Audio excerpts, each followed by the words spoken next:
اعوذ باللہ من الشیطان الرجیم بسم اللہ الرحمن الرحیم۔ تذکرہ خانوادہ نبی کریم صلی اللہ علیہ وآلہ وسلم۔ حضرت عبد المطلب۔ پچھلی قسط میں حضرت ہاشم کے سفر، شام، یثرب میں نکاح اور پھر فلسطین میں وفات کا ذکر کیا گیا۔ ان کی وفات کے بعد 497 میں ان کی زوجہ سلمہ سے ایک بیٹا پیدا ہوا۔ چونکہ بچے کے سر کے بالوں میں سفیدی تھی، اس لیے جناب سلمہ نے اس کا نام شیبہ رکھا اور یثرب میں اپنے میکے ہی کے اندر اس کی پرورش کی۔ آگے چل کر یہی بچہ عبد المطلب کے نام سے مشہور ہوا۔ عرصے تک خاندان ہاشم کے کسی آدمی کو اس کے وجود کا علم نہ ہو سکا۔ سقایہ اور رفادہ کا منصب ہاشم کے بعد ان کے بھائی مطلب کو ملا۔ یہ بھی اپنی قوم میں بڑی خوبی و اعزاز کے مالک تھے۔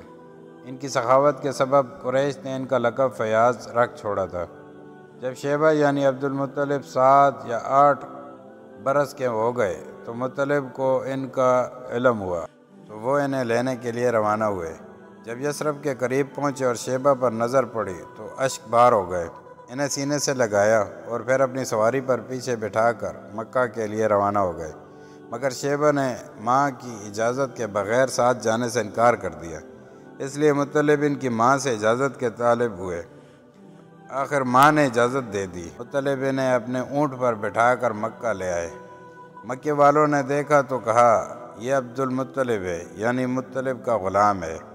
مطلب نے کہا، نہیں، یہ میرا بھتیجا یعنی میرے بھائی ہاشم کا لڑکا ہے۔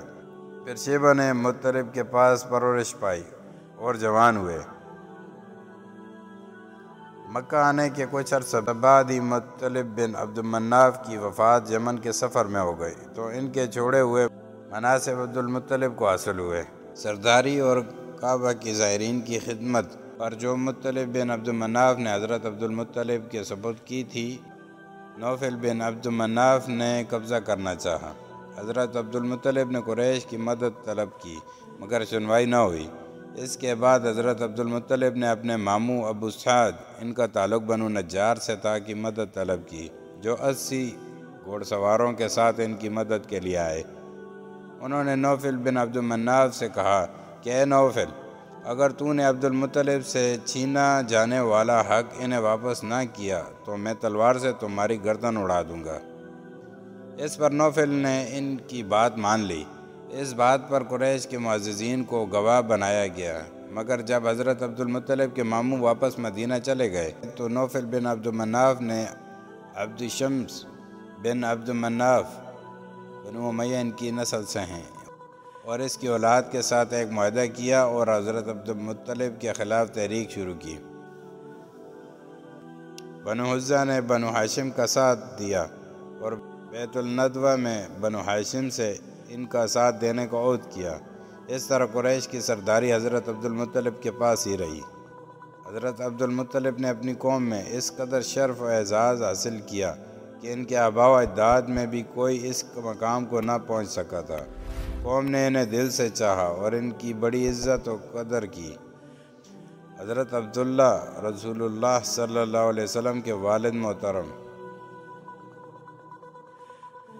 حضرت عبد المطلب کے کل 10 بیٹے اور 6 بیٹیاں تھیں، جن کے نام یہ ہیں: حارث، زبیر، ابو طالب، عبداللہ، حمزہ رضی اللہ تعالیٰ عنہ، ابو لہب، غیداق، مقوم، سختار اور عباس رضی اللہ تعالیٰ عنہ۔ ام حکیم، ان کا نام بیضہ ہے، برہ، عاتقہ، عروہ، امیمہ اور صفیہ رضی اللہ تعالیٰ عنہ۔ حضرت عبداللہ کی والدہ کا نام فاطمہ تھا اور وہ حضرت عمرو بن عائض بن عمران بن مخزوم بن یقظہ بن مرہ کی صاحبزادی تھی۔ عبد المطلب کی اولاد میں عبداللہ سب سے زیادہ خوبصورت، پاک دامن اور چہیتے تھے اور ذبیح کہلاتے تھے۔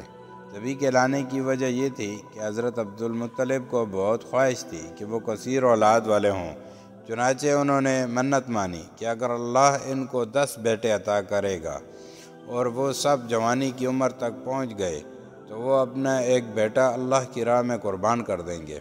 اللہ نے ان کی دعا کو شرف قبولیت بخشا اور ان کے 10 بیٹے پیدا ہوئے۔ 10 بیٹوں کی پیدائش کے بعد جب تمام کے تمام نوجوانی کی عمر کو پہنچے تو حضرت عبدالمطلب کو اپنی منت یاد آئی، چنانچہ وہ اپنے 10 بیٹوں کو لے کر حرم کعبہ پہنچ گئے۔ جب عربوں کے مخصوص طریقے سے قرعہ اندازی کی گئی تو قرعہ حضرت عبداللہ کے نام نکلا، چنانچہ حضرت عبدالمطلب حضرت عبداللہ کو لے کر قربان گاہ کی طرف بڑھے۔ یہ دیکھ کر خاندان بنو ہاشم کے افراد جن کو حضرت عبداللہ سے بہت لگاؤ تھا بہت پریشان ہوئے۔ وہ حضرت عبدالمطلب کے پاس آئے اور انہیں اس سلسلے میں یثرب مدینہ کی ایک کاہنہ عورت سے مشورہ کرنے کو کہا۔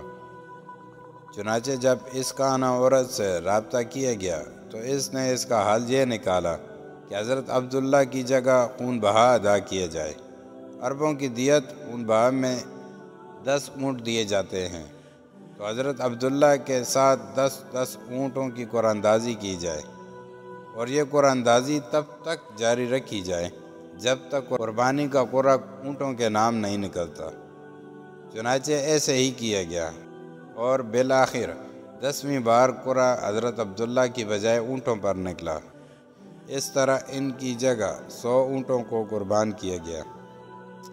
حضرت عبداللہ کی شادی حضرت آمنہ سے ہوئی جو وہب بن عبد المناف بن زہرہ بن کلاب کی صاحبزادی تھی اور نسب و رتبے کے لحاظ سے قریش کی افضل ترین خاتون شمار ہوتی تھی۔ ان کے والد نسب و شرف دونوں حیثیت سے بنو زہرہ کے سردار تھے۔ وہ مکہ ہی میں رخصت ہو کر حضرت عبداللہ کے پاس آئیں، مگر تھوڑے عرصے بعد حضرت عبداللہ کو حضرت عبدالمطلب نے کھجور لانے کے لیے مدینہ بھیجا اور وہ وہیں انتقال کر گئے۔ بعض اہل سیر کہتے ہیں کہ وہ تجارت کے لیے ملک شام تشریف لے گئے تھے۔ قریش کے ایک قافلے کے ہمراہ واپس آتے ہوئے بیمار ہو کر مدینہ اترے اور وہیں انتقال کر گئے۔ تدفین نابغہ جعدی کے مقام میں ہوئی۔ اس وقت ان کی عمر 25 برس کی تھی۔ اکثر مورخین کے بقول ابھی رسول اللہ صلی اللہ علیہ وسلم پیدا نہیں ہوئے تھے، البتہ بعض اہل سیر کہتے ہیں کہ آپ صلی اللہ علیہ وسلم کی پیدائش ان کی وفات سے 2 ماہ پہلے ہو چکی تھی۔